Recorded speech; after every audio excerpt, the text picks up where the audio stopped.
Sud Radio, le journal des sports.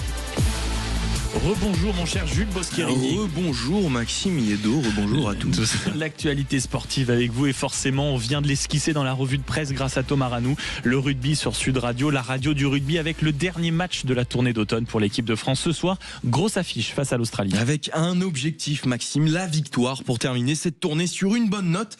Car oui, la France reste sur une victoire face aux Fidji la semaine dernière, mais n'a pas convaincu dans le jeu proposé. Pire encore, une défaite signifierait un bilan négatif sur l'ensemble de la tournée après le revers inaugural contre les Springboks. Une prouesse jamais réalisée sous l'ère Galtier. Et pour décrypter les secteurs de jeu dans lesquels il faudra répondre présent pour venir à bout des Wallabies, nous accueillons François Trio qui commentera le match en direct du Stade de France. Bonjour François. Bonjour Jules, bonjour Maxime, bonjour à tous. Bonjour François. Alors dernier match de la tournée pour les Bleus ce soir. Quel bilan peut-on déjà faire de cette équipe de France après ces deux premières rencontres ?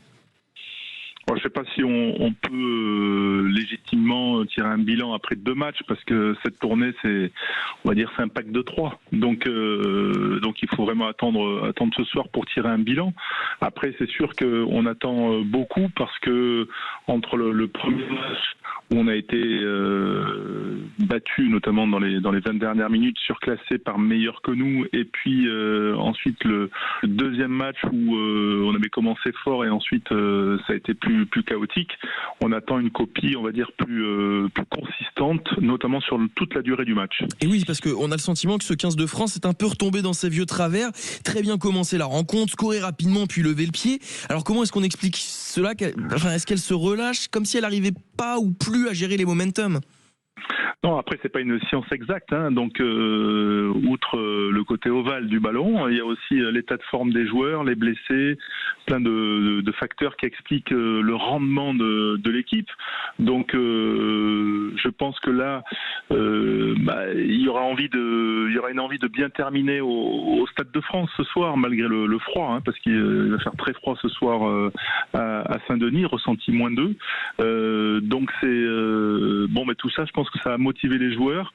Puis après, ce soir, a priori, l'Australie est une équipe quand même qui est aussi en difficulté, donc en plus grande difficulté que la France. Donc on peut penser quand même qu'on va bien terminer cette tournée. Et justement, la ligne de hors-jeu, la conservation du ballon sont les secteurs évoqués par Fabien Galtier pour afficher un nouveau visage. Quels sont les autres axes où il faudra appuyer pour l'emporter contre les Australiens ? Non, c'est mettre un peu de vitesse et d'allant dans le jeu, c'est-à-dire on a la sensation, et ça c'est une sensation, ça ne veut pas dire que c'est la réalité, mais en tout cas des tribunes, notamment quand on commence avec Daniel Herrero ce match, qui a une équipe un peu émoussée. Donc est-ce qu'il y a un problème d'état de forme physique, hein, ça peut arriver aussi, et donc on aimerait la voir un petit peu pimpante, pétillante, et comme elle l'a fait pendant le dernier tournoi, et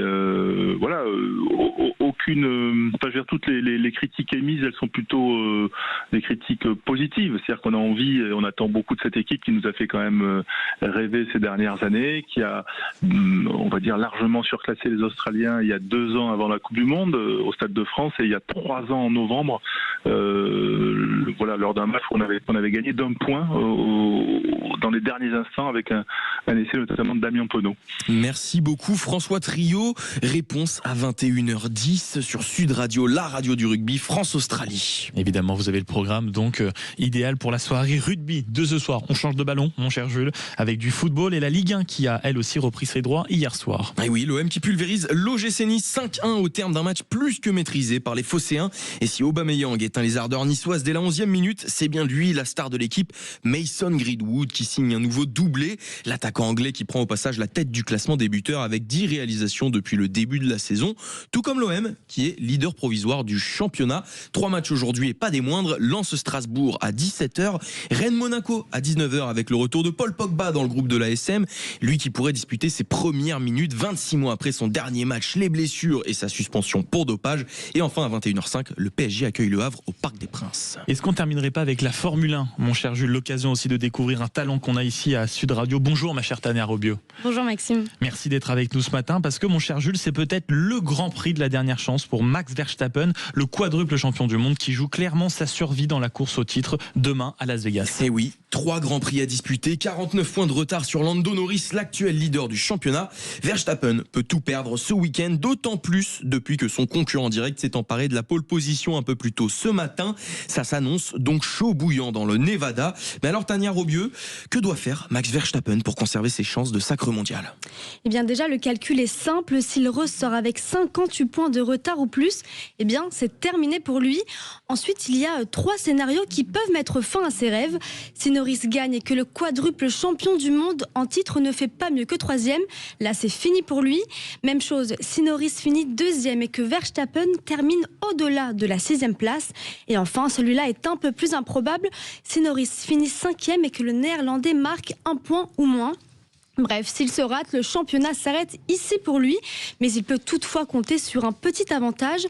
Le froid de Vegas pénalise les McLaren. Résultat, leurs pneus chauffent mal, alors que Verstappen, lui, arrive avec un moteur tout neuf. Et puis, il a déjà gagné ici. Il sait donc qu'il doit tout donner pour aller chercher un 5e sacre d'affilée. Un exploit que seul Michael Schumacher a réussi au début des années 2000. Merci beaucoup Tania Robieux pour toutes ces précisions, et le Grand Prix sera à suivre dans la nuit de samedi à dimanche à 5h du matin. Et merci beaucoup mon cher Jules Boscherini, et merci à vous ma chère Tania. J'adore quand l'équipe des matins du week-end s'agrandit.